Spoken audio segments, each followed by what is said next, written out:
स्वामी आनी बालिया माछ कहले शीघ्र रोषेई करिवो तमे एते महाराणी देखई आउ बसना आज नुआ रोषेई कौन गोटे करिवो भाबुना मु कहली रोषेई कौन करिबा आग माछ छणा कार्यक्रमटा सारी दबा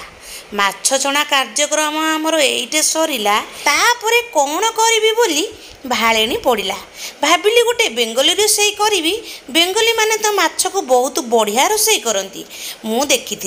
हेले ये कौन रोषेई करी परे जानिमे ए सब मसला को मु प्रस्तुत करदेली से लुण मर्च हल्दी गुंड पान मौरी सुखिला लंक जोड़े देदेली बासना पे मु भृषंग पत्र देदेली छणा माछ को से पकई मारिनेट करदेली आउ टिके अधिक टेस्ट पई पियाज टमाटो को काटी पकई आंबुले रे मोर सरदा बारी सेइथि पे टिके पकई कड़े रे कौन कली बांफ देदेली तापरे बोलच अध घंटा पर देखिली बढ़िया रे पुओ आमर बांफ दिया माछ आज।